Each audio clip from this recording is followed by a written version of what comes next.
Well, welcome to your second church history course. Thank you for being here tonight. Let's get started with a prayer and then we'll get into lecture, okay? Heavenly Father, we just thank you so much for this evening. Thank you for carrying each of these people to this place safely. Lord, I thank you for the last week of the time that was put in, Lord, of the study that was put in. And Lord, I just ask that you would open up the minds of each person, Lord, that you would help them to remember and make connections. And Lord, just be excited about the history that you have laid out that we get to study. And Lord, I just thank you so much for the time you've given us to be together. And I ask that you just continue to work, that your will would be done in this place. Lord, be with those who can't be with us tonight for whatever reason. Lord, I pray that they would be able to join us next week. And Lord, we just ask all of these things in Christ's name. Amen.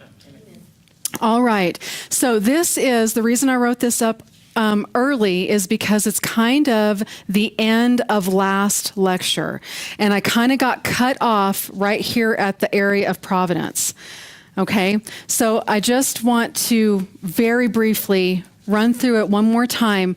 So there are many philosophies on how history can be defined or how we can relate to history. This is three of those philosophies. There are others, so it's not inclusive. The Chinese dynastic cycle, remember that was where a family was given a mandate and they were basically pure. They did well. The people did well. Everything prospered. And then corruption came in and it deteriorated to the point where there was no longer anything, quote unquote, good coming from it. The mandate was removed. That dynasty fell away or died off and a new dynasty takes over. So that's it's kind of a cyclic nature. It's similar behaviors. What's good is going to come to an end. What's bad is going to come to an end, and it's going to keep going.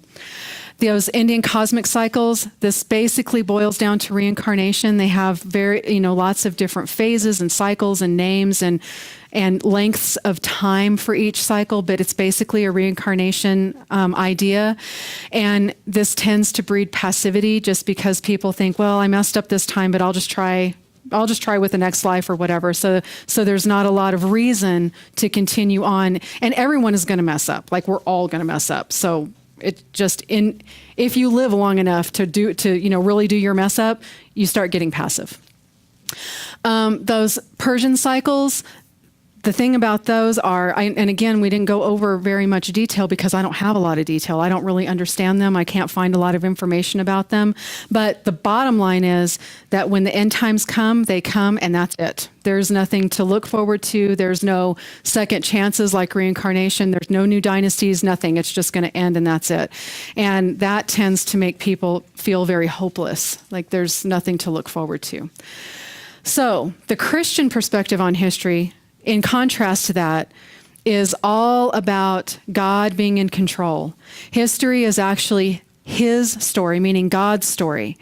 And the three convictions that are central to our view on history are that God guides in a straight line.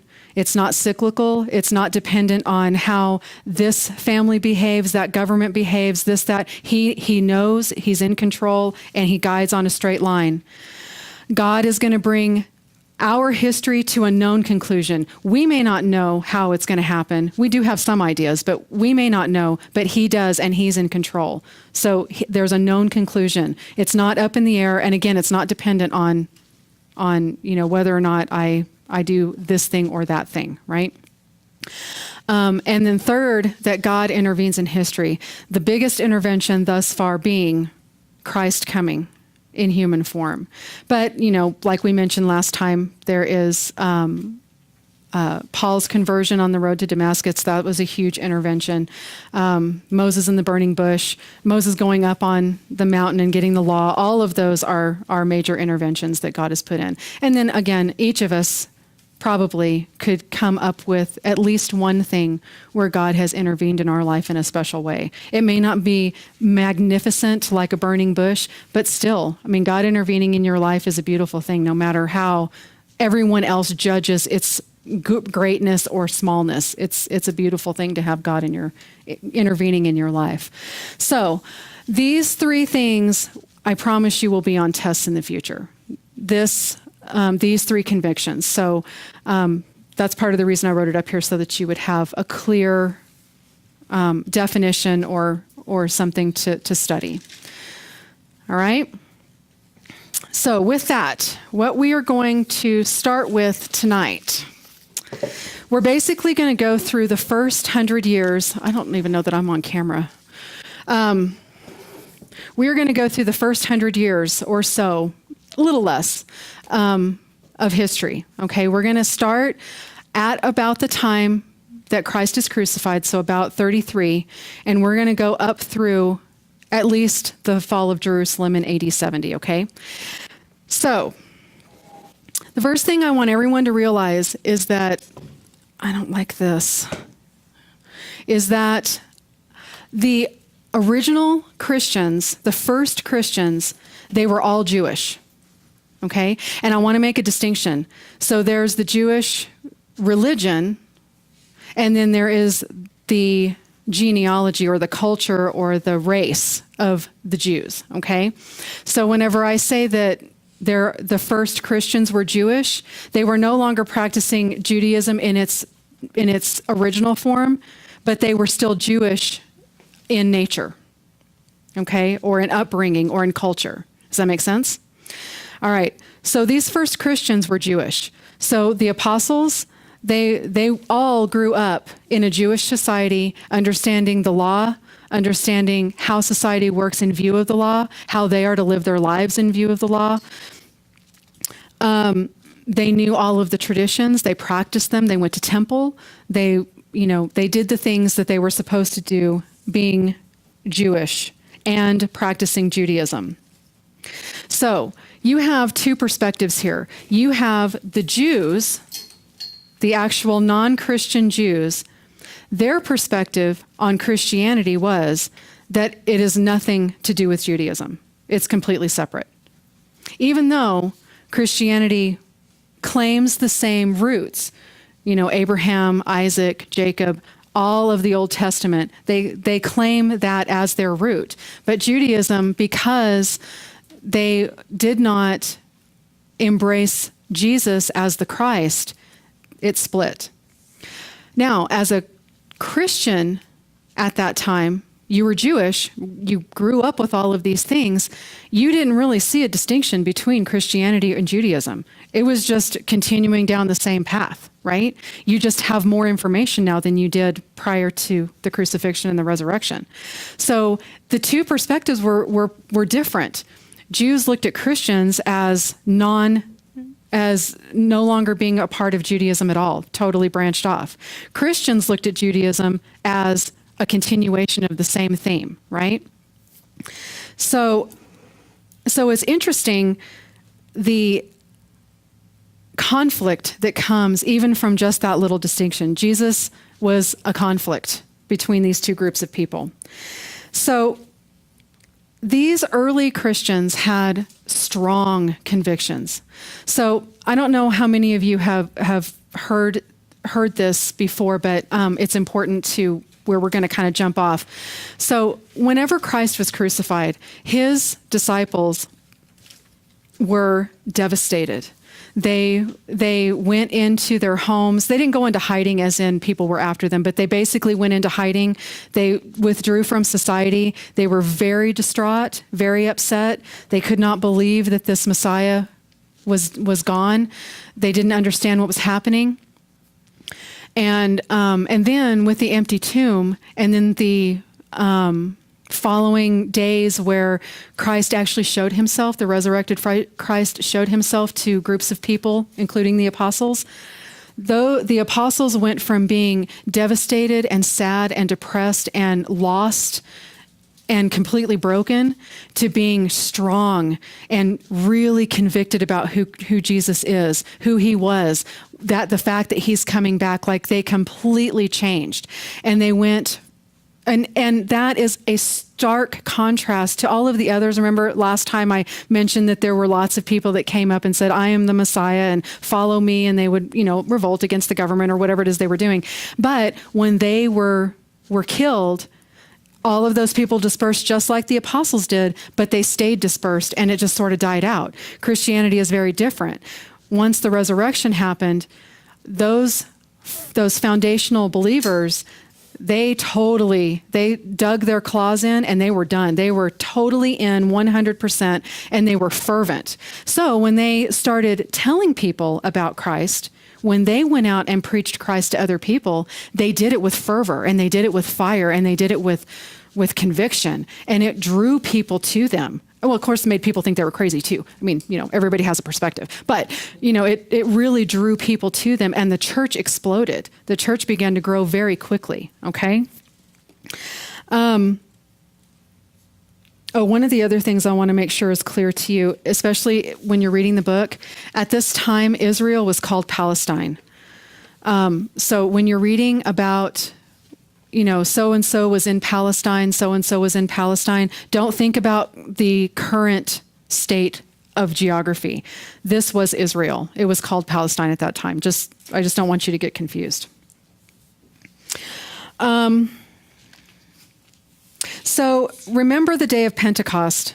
Peter gets up on this rooftop and he starts preaching. And remember, they talk about the tongues of fire, and people heard the message in their own language.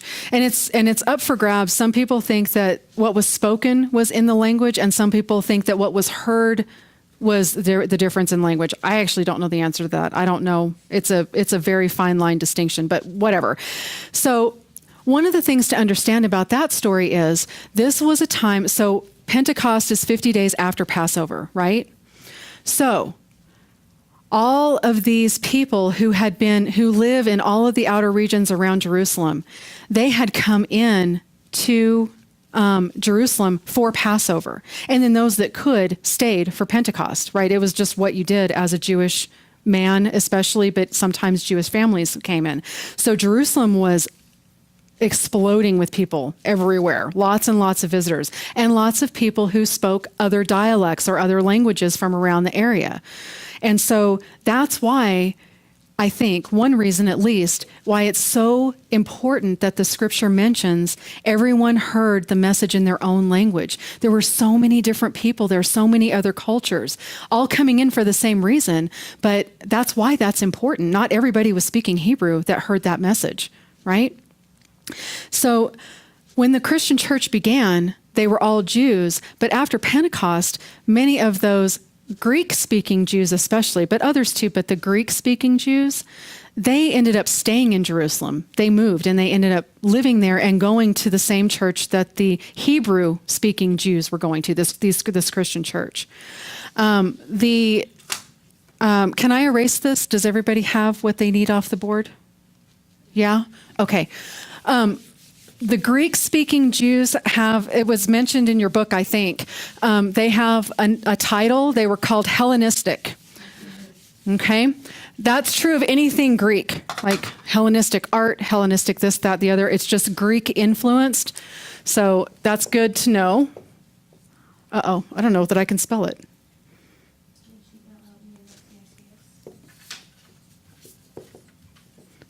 And that is Greek influence. So again, everybody began Jewish. Then after these really awesome events happened, some of these Greek or Hellenistic Jews came in and stayed in Jerusalem. One of those, by the way, was Stephen, the first Christian martyr that we talked about during the exam. He was a Hellenistic Christian or a Hellenistic Jewish Christian. In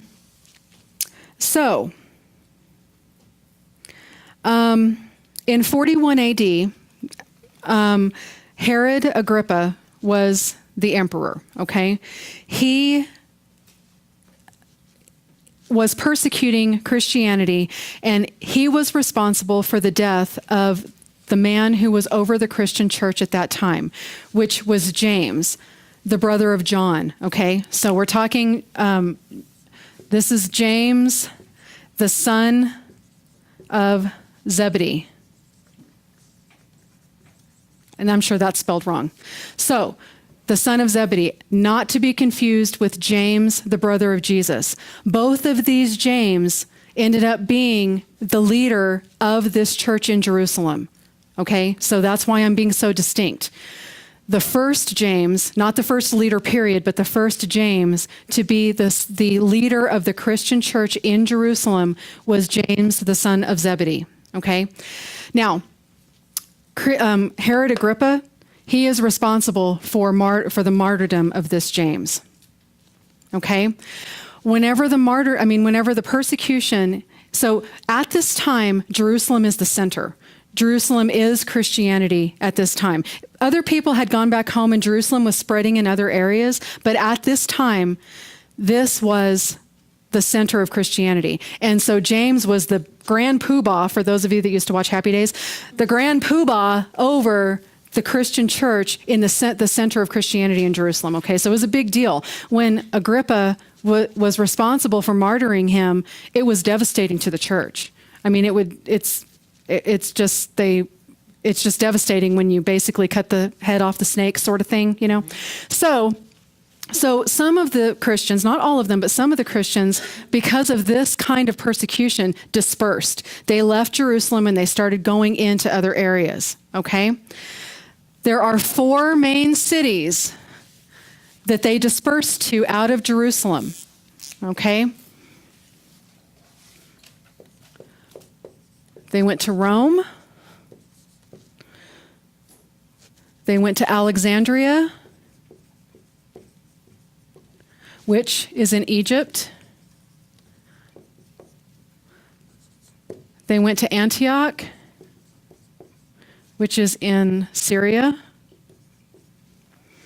And then some of them stayed in Jerusalem. So when the persecution started, Jerusalem was the main city. After the persecution, when people started not being afraid to stand up for Christ, but just not wanting to die, started dispersing out. Their convictions for Christ did not go down. They just left the area, okay?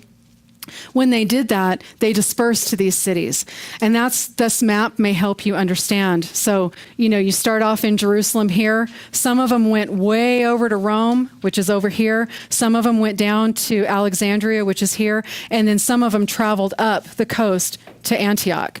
So you can see how Antioch is not the largest. Rome is the largest, but Antioch eventually will become heavily Christianized. It's one of the closest things within the same country. Like you can go to Alexandria, but you're leaving and going into Egypt.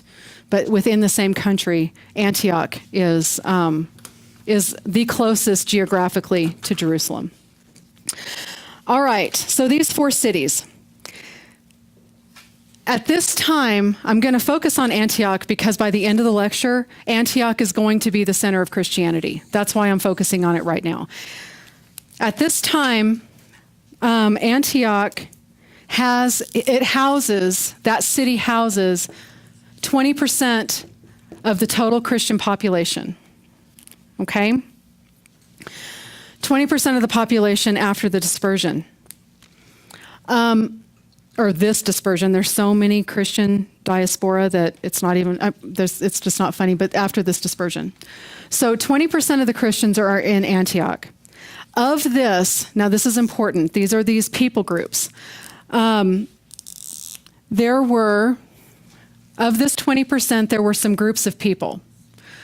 First, there were Jewish people, right? Jewish Christians. That means that there were both Hebrew-speaking and Greek-speaking, okay? So they're all grouped into the same area. One group of people are sort of, you can think of them almost as the originals, the Jewish people, the Jewish Christians, speaking both either Hebrew or Greek. The second group of people are known as, I'm not spelling this right, I should just bring this with me. Okay. Proselytes. They're called proselytes. This group of people Now, these proselytes were around before the dispersion, okay? I'm just giving you the breakdown of the 20% in Syria. A proselyte is a person who loves Judaism, loves the law, loves everything about Judaism, studies it, but is not Jewish, okay? It's a Gentile person. The third group I'm going to tell you more about, leave a little bit of space. I'm going to tell you more about the proselytes in a second. I'm going to contrast them with the God-fearers. All right. This group of people are Jewish in culture. Okay? This group of people are Gentile in culture. Okay? Judaism did not readily accept non-Jewish people into the religion. They did, but it was selective, I guess is a way to say it. Proselytes and God-fearers equally loved the Jewish religion. Loved it, loved it, loved it. Loved the law, loved the morality, loved the way people treated one another, just loved the whole idea, right? What separates these two from one another, the proselytes went all the way and completely converted to Judaism, including circumcision. Okay, so these proselytes, the way I remember this, and it may or may not help you, is the proselytes were pros. They were pros. They went all the way, did what it took, and actually went to the point of circumcision. Okay? The God-fearers, on the other hand, said, oh yeah, we love Judaism, but I'm not so sure about the circumcision thing. I'm not on board with that. And part of it, now this is not 100%, but part of it is the culture. Many of these people were also Hellenistic. And the Greek society, they valued and on some level worshiped the body. I mean, athletics and all this stuff, you can see it all through the different types of culture, the way that the Greeks express themselves. Literature, art, exercise, everything, right?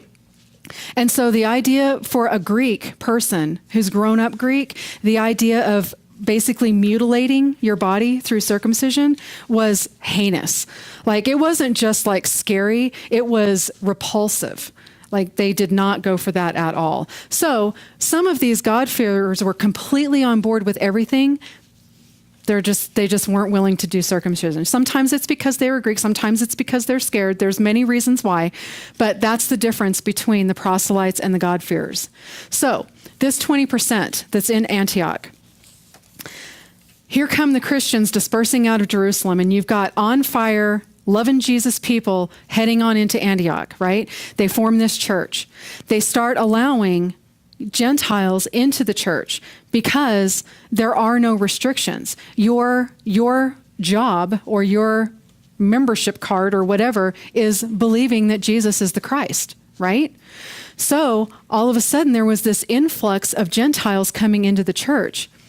Antioch in Syria was the place where the first mixed race, if you want to call it that, church existed, where both Jewish people and Gentile people worshiped together in unity. The proselytes and the God-fearers, they were, especially the God-fearers. So Matt, put yourself in this position. You love Judaism, you understand the scriptures, you understand the prophetic nature, like how the prophecies talk about the Christ is going to come and this is how it's going to happen. You get it, you've studied it, you love it. Then you're approached by a Christian who says, oh yeah, here are all the links. This is the Christ. And they start explaining how the Old Testament scriptures are fulfilled with this Messiah, right? With this Christ. Well, the God-fearers were basically fertile ground. I mean, it's like, I don't even know how to explain it. It's like walking into a group of people who basically are already raising their hands to become Christians. They're already set up. They understand it. They have the education. They have the background. They have the love of God. Everything. They have everything. They just don't have the Messiah. Then these Christians come into town. After they're dispersed, they say, oh, well, we've got your Messiah. And they prove it through the scripture. They don't just say it, they prove it through scripture. And they prove it through eyewitness accounts of seeing the resurrected Christ. And I mean, just all of these really exciting things. These God-fearers, they came to Christ in droves, and it exploded this church. And it probably happened in the other areas as well, but this church, it just exploded because the God-fearers just came to Christ left and right. All right. So, with this, though, something interesting happened. So, Pastor Anthony actually mentioned this in his teaching on Acts, was it 7? Where the 6, Acts 6, where there was some fighting then. Now we're back in Jerusalem again. There was some fighting in that Christian church in Jerusalem because the Hellenistic widows were not being treated fairly. They were not getting their fair share in the food dispersion from the church. And so this conflict was happening. Well, part of that is just culture clash. I mean, that's very likely what it came down to. In Antioch, you had that too a little bit, but it's sort of interesting. The further you get away from Jerusalem, the more relaxed people become and the more relaxed their convictions become on certain things. So in Antioch, while there may have been some of that sort of Greek versus Hebrew business going on, the bigger issue was this Jewish versus Gentile issue, especially for the Hebrew-speaking Jews. And not because they meant to be this way, but I mean, their entire lives, they were brought up in a way that separated them from society, right? And so, and certainly you didn't just let Gentiles, you didn't just let anybody in to be Jewish whenever you wanted. That just did not happen. So then you're in this church where everyone has the core central belief, but all of this baggage from what you've been taught your whole life, it comes up and it starts causing problems in the church. Okay? Now these Christians, whenever they met in the early church, part of the reason I told you that is because this began, especially to the Jewish people back in Jerusalem, the Hebrew-speaking Jews back in Jerusalem, but everywhere, this began to further pull Christianity from Judaism. So remember, we have these two perspectives. Judaism says Christianity has nothing to do with us, but the Christians are saying, oh yeah, we're totally Jewish. Like we are Judaism, we're just continuing it, right? This starts to put a little bit more of a separation between the two religions.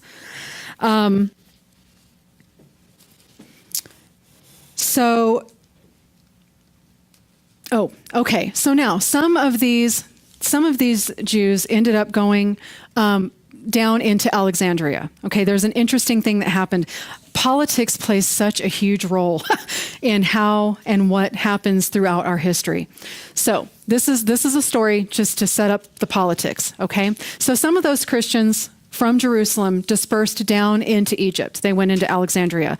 Alexandria was a center for intellect, schools, libraries, culture, just all of these things that sort of, I mean, even now, our society kind of, for some reason, elevates schooling, oh, you have this, or oh, you have that. I mean, it was the same thing. And Alexandria was a center for learning. So lots of philosophy, lots of art, lots of just culture like that.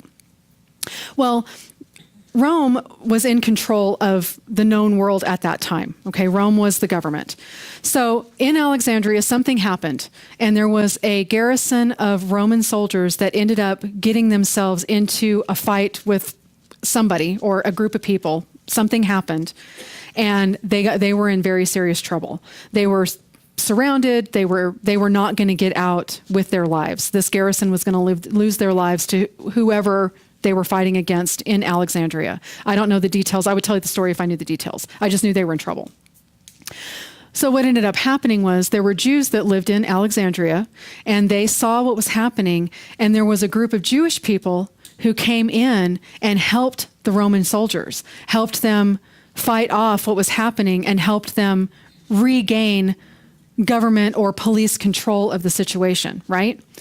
Well, Rome, throughout history, is very grateful whenever its citizens support its government. Like Rome is based around, we're going to have peace, but you're going to follow the rules sort of thing, right? So whenever the actual Rome, like the government center in Rome, when they found out what was happening or what did happen in Alexandria, and they found out that the Jewish people came in, they didn't distinguish it. They didn't say, oh, it was a Christian Jew or, oh, it was a secular Jew. I actually don't even know. It was just Jewish people, right? The government said, okay, the Jews are okay by our book. There will be no persecution of Judaism.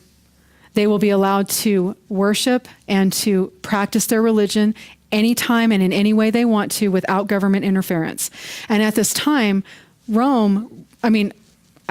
all the time, Rome was trying to unify and make everybody do the same thing all the time. So people, and throughout histories, there's these sort of peaks of times when the government forced people to adhere to this religion or this rite or this ritual, right?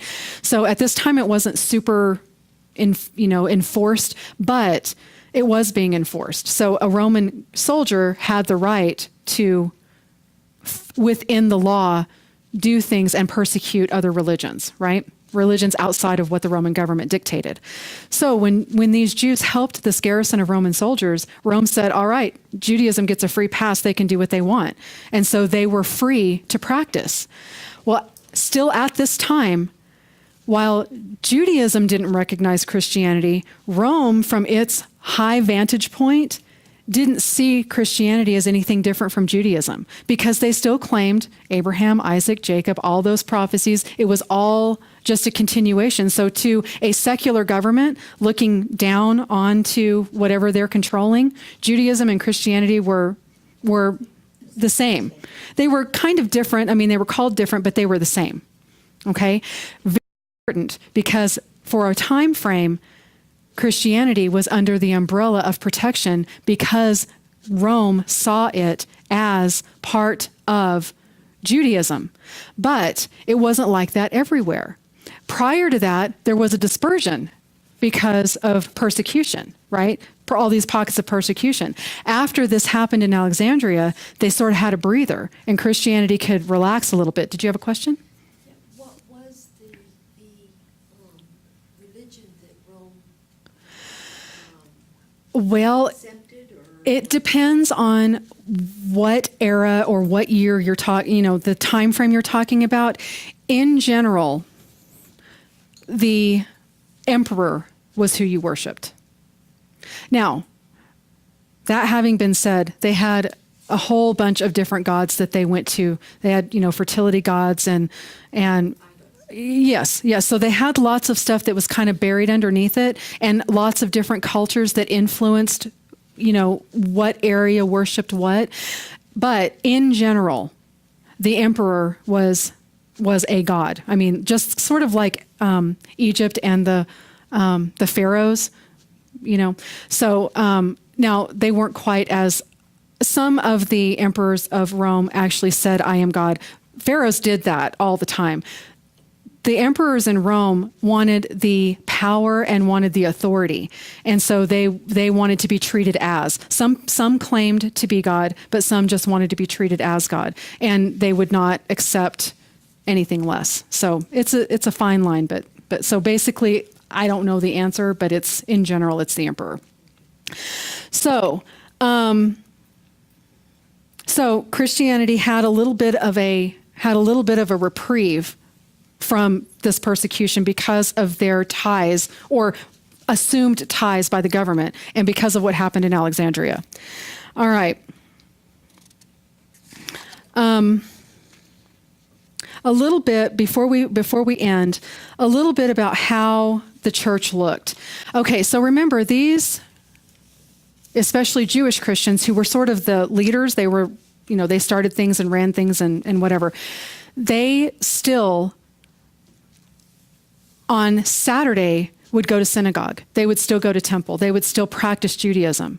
And then on Sunday, which was a work day at this time, they would meet before and after work. They would meet with the Christian church in a home, or maybe a building like this or whatever. They would gather and they would have a Christian service before work on Sunday, and then have a Christian service after work on Sunday. And it's interesting because that's exactly what we still do today. Sunday is no longer considered a work day for most people. I mean, some people still work on Sundays, but we still meet in the morning and meet in the evening. And that branches from the very first Christian churches, and how they didn't want to meet on Saturday. They wanted to keep going to temple, but then on Sunday they met with each other before and after work. So it's interesting how that tradition has sort of been maintained through all these years.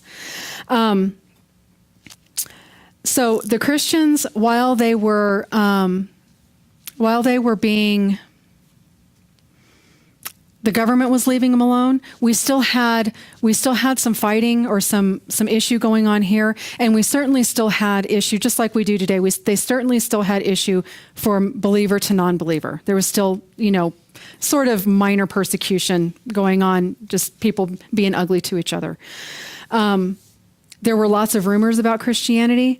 There were rumors about, we'll get into this more later, but there were rumors about Christians being cannibals because of the body and the blood of Christ, because of the communion. There were rumors that Christians were sexual deviants, because they would have these agape love feasts, which that's double for us. I mean, they don't say love feasts. We say agape love feasts, so that you know what kind of love we're talking about as far as the Greek language is concerned. But they had these love feasts, which is basically what we do every Sunday after church. They grab some food, get together, fellowship, talk about Jesus, and just love each other, right? But they were called love feasts, and these holy kisses and love feasts and stuff. To the outsider, when they hear these things, they're like, I'm not doing that. My kids are not going there, whatever. So there were rumors going around like that. There were also rumors that Christians were atheists, because, and actually you can find things on the internet. You can find letters from people that witnessed and wrote these things.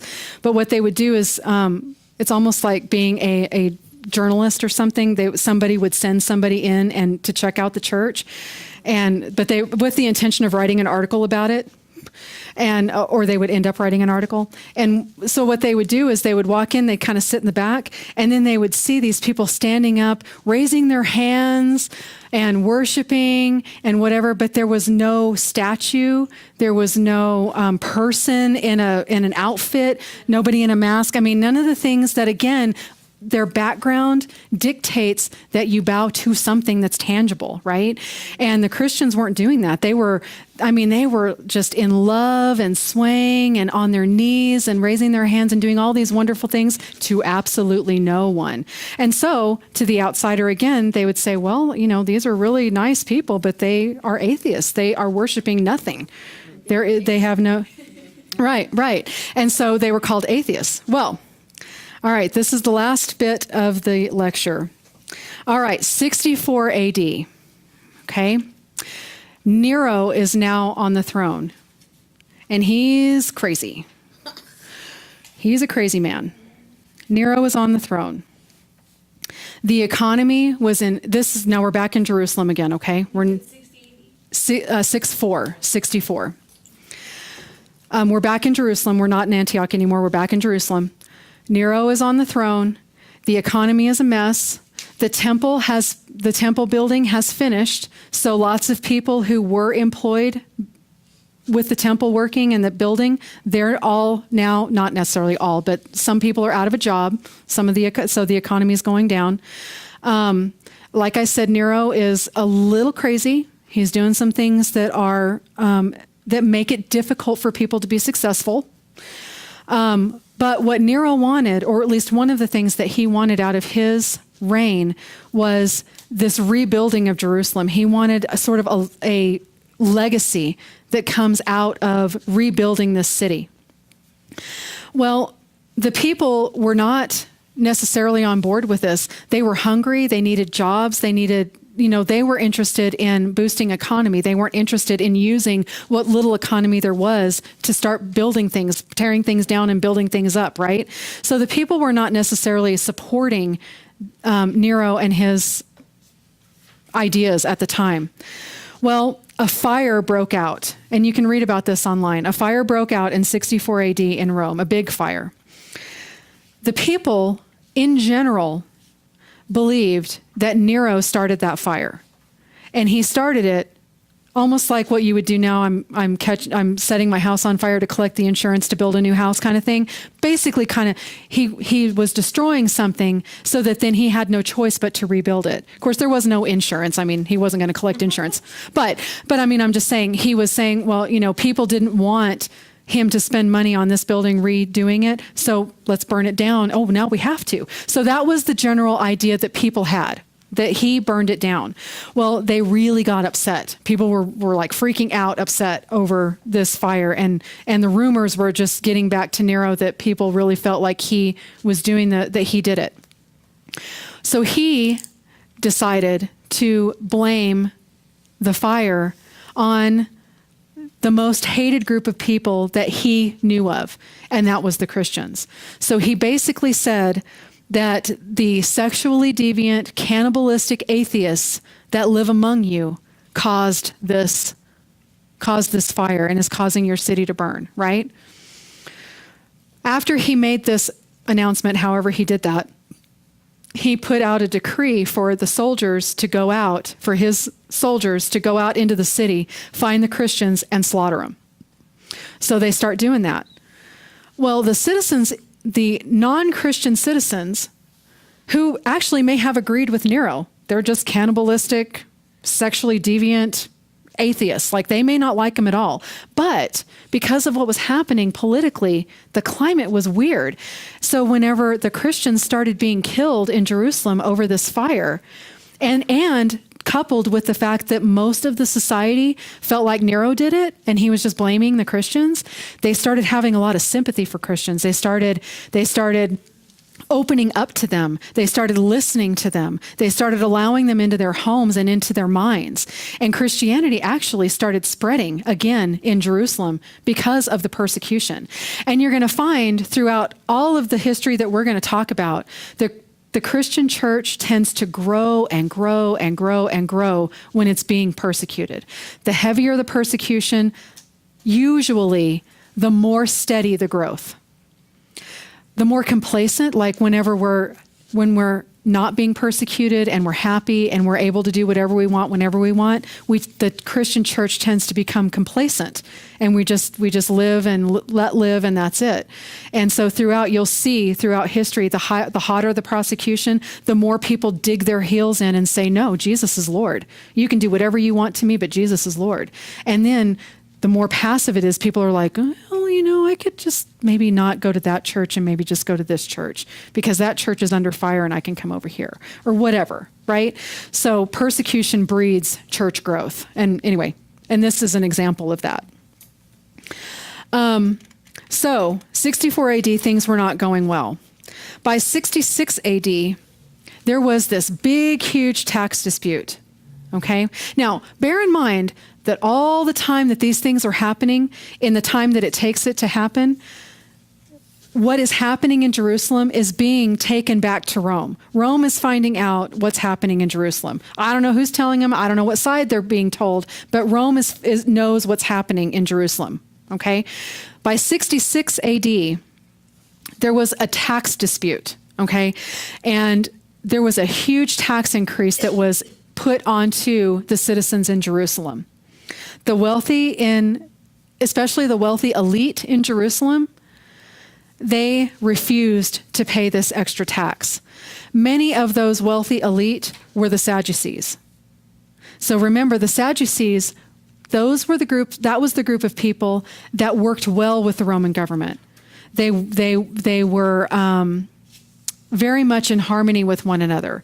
And then the Roman government comes into their friends and says, all of you people are going to be taxed. The Sadducees had a lot of money. I mean, there was a lot of money within this ranks because they worked with the government. I mean, they made a lot of money.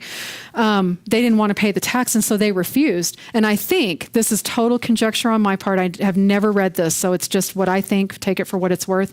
I think they expected that friendship that they had had for so long with Rome, for them to be able to say, I'm not going to do what you want me to do. And they say, oh, okay, well, you're our friends. We'll just make everybody else do it.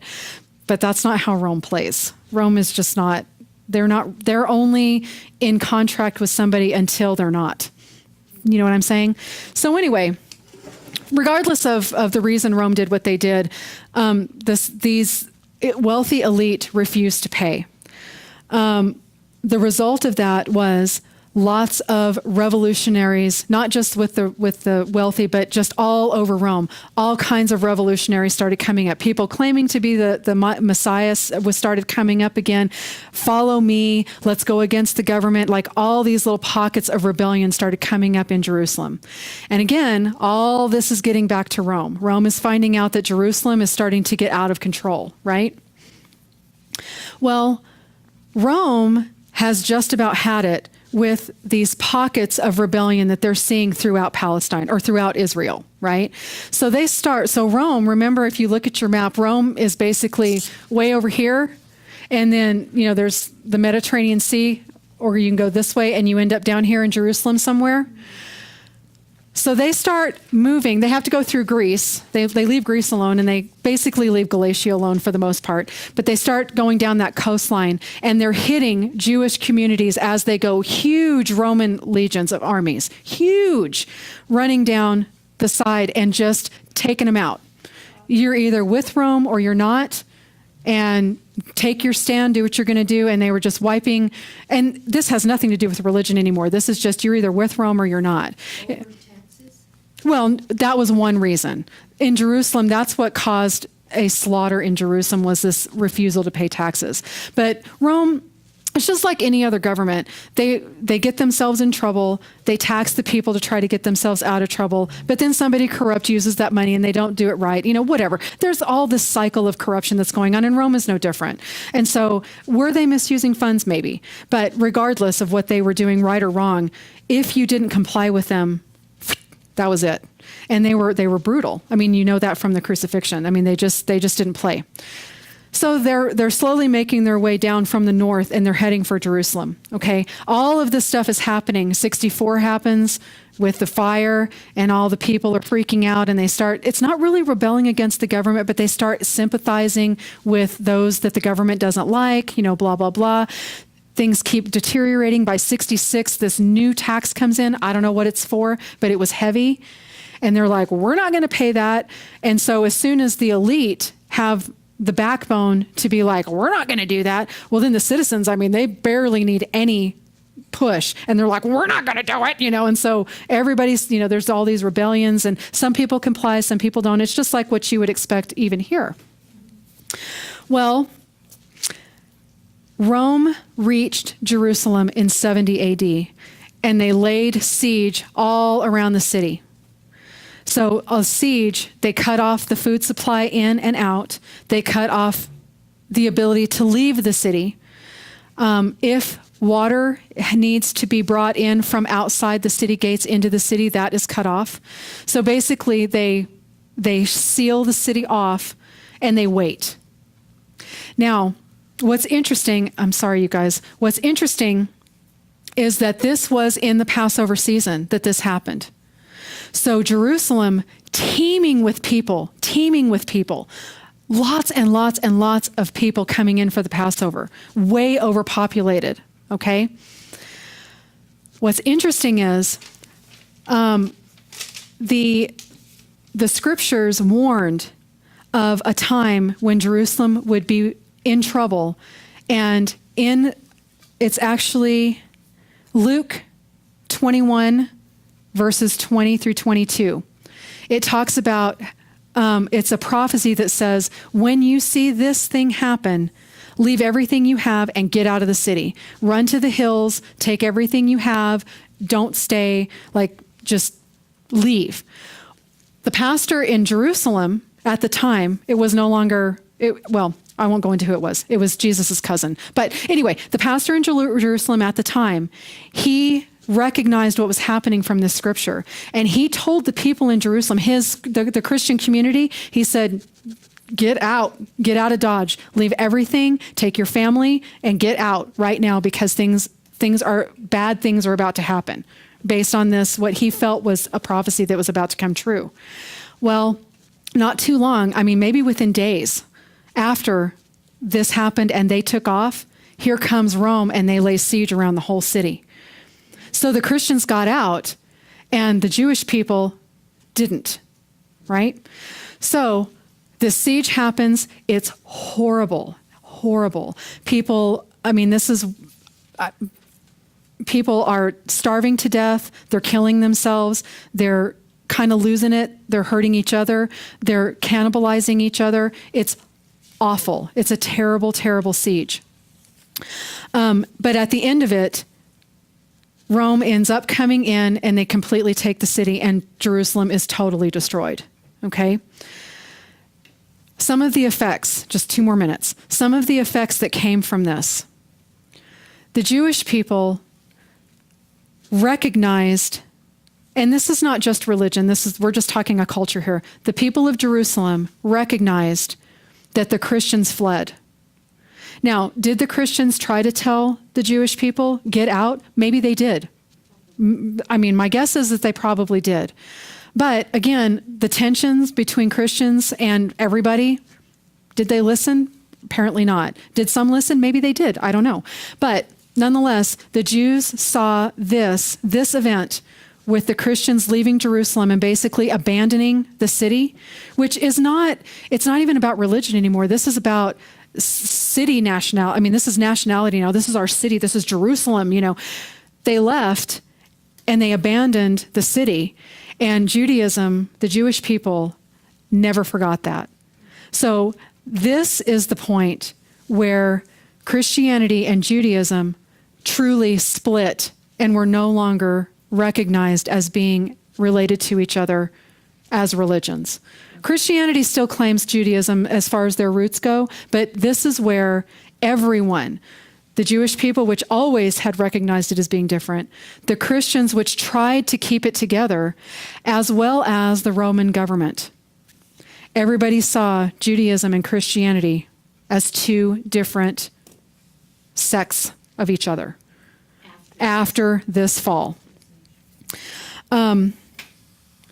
So it was really it was an important move, but as the politics continue, the light that is shined on Christianity will be different since Rome will now see Christianity as different from Judaism. So I did have one more story, but if you want me to tell you, I will, but we are 5 minutes over. Would you like the story or do you want to go? It's up to you. You want the story? Yeah. It's a good story. All right. So remember whenever Jesus was being, the story, you weren't there. Remember whenever Jesus was being tried, right? And he's with Pontius Pilate and people are screaming, crucify him, blah, blah, blah. Well, one of the things that happened is the government is looking at the Jewish people who's trying to get Jesus convicted and saying, we find no fault. I mean, what do you want me to do? And the Jewish people, as an answer to not just that question, but a couple of other things that happened, one of the answers they gave was, because they were saying, you're asking me to shed innocent blood. And they said, may his blood be on us and our children. Okay? On this Jewish community. Well, in Scripture, a generation is defined as 40 years, at least in this time. 40 years was a generation, okay? So if you were to take that event and you were to fast forward 40 years, just to see, what does that mean, right? So so Jerusalem's destroyed in 70 AD. By 73 or 74, depending on what you read, it's somewhere in that area, just a couple of years later. If you continue to travel south from Jerusalem into Israel, you will eventually reach one of Herod's big castles that he had out in the middle of the desert. It's called Masada. It is phenomenal. It's built up on a mountain and it's flat. And he built this whole series of I don't know, what do they live in? Not castles, I guess, but these like fortresses that he lived in up there. What's unique about Masada is that he had his soldiers, when it was built, they were able to build in these water turbines that pulled water naturally from the mountain. And they had these food stores that were up there. And so you could plant and eat, and you had a natural water supply. You never had to come off the mountain. And you're way high. I'm sorry? It was self-contained, and it was up high. It's not like you're just going to walk up. I mean, it's pretty high off the ground. So anyway, so there was a branch or a facet of the Essene or the Zealot community called the Sicarii. Okay, the Sicarii had been in open rebellion against the government for a long time, and these were like super assassins. Like they were slick, and they would get into big government places, and they would find their target, whatever Roman official or whatever, and they would very easily just slip up next to somebody, pull out their knife, stab them, and then just keep going. And so they were known for being able to assassinate and not get caught in huge crowds of people, right? So the government was all about finding the Sicarii. They totally wanted them. Well, there was a group of Sicarii that had holed up on the top of this mountain in Masada. Well, they had laid siege around Masada for a couple of years. I mean, they had been there much longer than 73. They'd been there for maybe 2 years, and they could not get up the mountain. I mean, they would not just throw boulders down at them as they tried to walk up the mountain.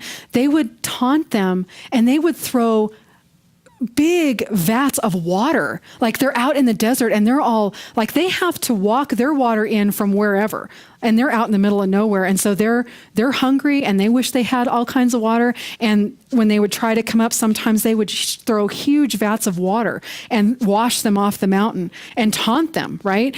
So like Rome was super, super mad. Like they were really mad. So they laid this siege, and they could not figure out how to get up the mountain. So they got smart. Jerusalem had fallen. They took about 100,000, give or take, Jewish prisoners out of Jerusalem whenever it fell. They took some of those Jewish prisoners, marched them down to Masada, and then had them start working on a ramp up to the top of the mountain. Well, the Sicarii, those are their brothers, their family, and so they didn't attack them. And so they knew Rome had outsmarted them. So it took a long time. It's really tall. It took a long time, and so the Jewish slaves were building this ramp up to the top. Well, the Sicarii knew that it was just about to be over, right? So they did this, if I remember correctly, the night before they knew the ramp would be completed and Rome would breach the city, or if you call it a city, would breach the mountain. They drew the men of the garrison drew straws, and 7 men drew the short straw, right? Everybody else went to bed except those 7 men. Those 7 men waited until people were asleep, and they went and they slit the throats of every single person in the compound. They killed everybody. Those 7 men came back with one another, drew straws again. One soldier drew the short straw. That soldier went, killed those 6 of his men, his comrades, and then he killed himself. The next morning, the ramp was complete, and I'm telling you, Rome was super mad. Like they could not wait to get a hold of these people. They were going to do terrible things to the women. They were going to sell the kids into slavery. They were going to make the men watch some of their kids die. I mean, they were going to do awful things to them. So they were like violently, fervently breaching, and everybody is dead. And they're just like, whoa, what's going on? Well, it turns out that there were 2 people who hid in a grain silo, and the Roman soldiers found those 2 people, and they told the story of what had happened on the mountain. If you date it from the night that the Jewish people said, let their blood be on us and our children, 40 years to the day was the night that all of those people were killed. Now, you have to stay for the rest of the story. You're not allowed to leave now. So what a lot of people did, and it's a very natural thing, what a lot of people did was they took over it was the severity and the shock of what had happened rippled through the people that heard the story. And so at first it was just, oh my gosh. As time went on, people began to say, well, they did say that, and it was 40 years later. So, they got what that was God's judgment, and they got what they deserved, or they, whatever. It started to change, and sympathy began to leave the hearts of the Christian people, especially because they are the ones that tell these stories. They forgot about love, and they forgot about we mess up too, and they forgot about all of that, and they just started saying, well, that was God's judgment, and good for God, and he did what he said he was going to do, and that kind of thing. Well, that story sort of began a root of anti-Semitism. There were already groups of people who were saying, the Jews killed our Messiah, the Jews killed our Messiah. Then you have this thing happen, and 40 years later, and God's judgment. So these little things that have happened, not any one thing in particular, but all of these little things that happen, they compounded on each other. And over the years, as the stories keep getting told, there is a flavor of anti-Semitism that's given with the story. Oh, they deserved it. Oh, this happened. Oh, they tell the story in truth, but they bias, just like that whole history thing that we talked about last lecture. Well, fast forward many, many, many, many hundreds of years, and these stories have been passed down generation to generation, right? Martin Luther, who we'll talk a lot about whenever we hit the Reformation, he was part of the group of people who heard those stories, and he was, especially by the end of his life, he was heavily anti-Semitic, and he would write things that were anti-Semitic, and it especially whenever you are. I think this is why Pastor Kahn is like, please don't follow a pastor, please don't follow a man, because you can't help it when you trust somebody and they give you a flavor or a bias, you tend to absorb that bias. Even if you don't want to, you just tend to do that. And so anyway, that's what happened with Martin Luther. And he had so many people. He was a very, very, he was a good man in many ways. And he did, when you guys find out what he did for Christianity, it's amazing. God used him in amazing ways, but he was human and he made mistakes. And one of those mistakes, in my opinion, was this anti-Semitic behavior, especially toward the end of his life or his writings. Well, all these people who looked up to him, they naturally were, having that same impression of the Jews. Well, fast forward even further, and you go, and Martin Luther was German in nature. He was born in Germany, and he was a German. Fast forward to the early 40s in Germany, and still these stories are being passed down, and this idea of anti-Semitism is being passed down all through, and especially with Luther, unfortunately, with him being German, that was lots and lots of national pride and national love. So, Luther said it kind of thing, and then here comes Hitler on the scene. And while he claimed Christianity, it was some messed up version of it, but he claimed some version of Christianity, but he knew the stories. He grew up German. He knew what Lutheranism was. He understood anti-Semitism, and he himself was heavily anti-Semitic. And he used, and I'm not saying that it's Martin Luther's fault or Christianity's fault or I'm not saying any of that. I'm just telling you that the effects of the perception of Masada in the Christian community, hundreds and hundreds and hundreds and hundreds of years later, had a huge impact on the Jewish people. Now, it's nobody's fault, because me saying, oh, well, that's just as bad as me saying, oh, the Jews killed the Messiah. That's not what this is about.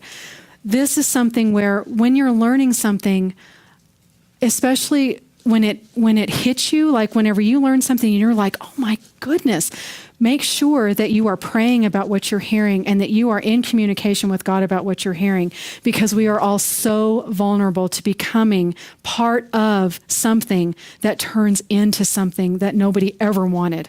I mean, those early Christians never wanted the Holocaust. Martin Luther never wanted the Holocaust, no matter how anti-Semitic he was. That was not at all the key.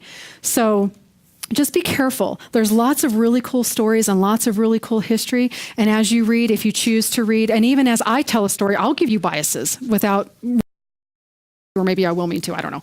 But I don't know. But I'm just saying that be careful with how you interpret history, and try to see history through God's eyes and try to maintain a godly perspective on it, because man, it is so easy, because then you all will take all of your knowledge and go out and you'll use it to bond with people and meet Lutherans and do this and do that. And you do not want to try to win a Lutheran, an unsaved Lutheran, to Christ by talking about how Luther was anti-Semitic and this and that. I mean, that is not the way to go, right? So just bear in mind all of this bias in history. I'm going to give it to you too, so I'll try not to, but I'm sure I will. But anyway, that's it. Thank you for staying an extra 15 minutes, 20 minutes, but that was the story.